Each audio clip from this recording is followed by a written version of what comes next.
વરસાદ વિઘ્ન નાખી શકે છે। નવરાત્રિના પ્રથમ દિવસે એટલે કે આજે ભારે વરસાદની આગાહી કરવામાં આવી છે।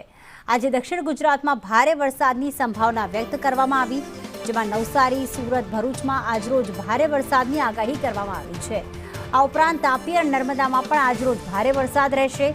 દાદરા નગર હવેલીમાં ભારે વરસાદની આગાહી કરવામાં આવી, સાથે મોરબી, જૂનાગઢ, ગીર સોમનાથ, દ્વારકામાં છૂટોછવાયો વરસાદ રહેશે।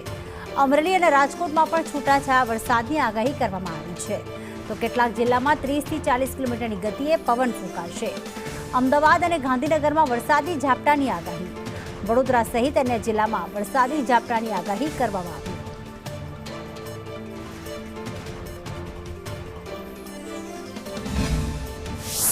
નવરાત્રિના પ્રથમ નોરતે ખેલૈયાઓના રંગમાં ભંગ પડી શકે છે, કારણ કે રાજ્યના હવામાન વિભાગ તરફથી કેટલાક જિલ્લાઓમાં ભારે તો કેટલાક જિલ્લાઓમાં છૂટાછવાયા વરસાદની આગાહી કરવામાં આવી છે। થંડરસ્ટોર્મ એક્ટિવિટીના કારણે દક્ષિણ ગુજરાતના કેટલાક ભાગો છે કે જેમાં આજે છૂટોછવાયો તો કેટલાક વિસ્તારોમાં ભારે વરસાદ પડી શકે તેવી શક્યતાઓ જોવા મળી રહી છે। આ સાથે જ સૌરાષ્ટ્રના પણ કેટલાક ભાગોમાં ભારે વરસાદની આગાહી આપવામાં આવી છે। જૂનાગઢ, ભાવનગર સહિતના વિસ્તારો ગાજવીજ સાથે વરસાદ પડી શકે તેવી સંભાવનાઓ વ્યક્ત કરવામાં આવી છે। તો બીજી તરફ મધ્ય ગુજરાતમાં પણ અમદાવાદ જેવા વિસ્તારોમાં પણ છૂટોછવાયો તો વરસાદી માહોલ રહી શકે તેવી શક્યતા છે।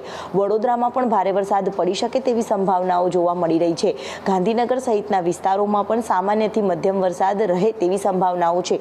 ખાસ કરીને તો દક્ષિણ ગુજરાતના કેટલાક ભાગો છે કે જેમાં સૌથી વધારે પ્રભાવિત વિસ્તારો હશે, જેમાં સુરત, દમણ, દાદરા નગર હવેલી, ડાંગ, તાપી, ભરૂચ, નર્મદા સહિતના વિસ્તારો છે ત્યાં ભારે વરસાદ આજના દિવસે પડી શકે તેવી સંભાવનાઓ જોવા મળી રહી છે। આ સાથે જ પવનની ગતિમાં પણ વધારો રહેવાના કારણે માછીમારોને પણ સાવચેતી રાખવા માટેની સૂચના આપવામાં આવી છે। મહત્વનું છે કે 7 દિવસ સુધી થંડરસ્ટોર્મ એક્ટિવિટીના કારણે 7 દિવસ વરસાદ રહેવાની શક્યતાઓ દર્શાવવામાં આવી છે, જેના કારણે નવરાત્રિના પર્વમાં ખેલૈયાઓ ગરબે કદાચ ન રમી શકે તેવી પણ સંભાવનાઓ જોવા મળી રહી છે। કેમેરામેન મનીષ વાણિયા સાથે દિવ્યા ચૌહાણ, સંદેશ ન્યૂઝ, અમદાવાદ।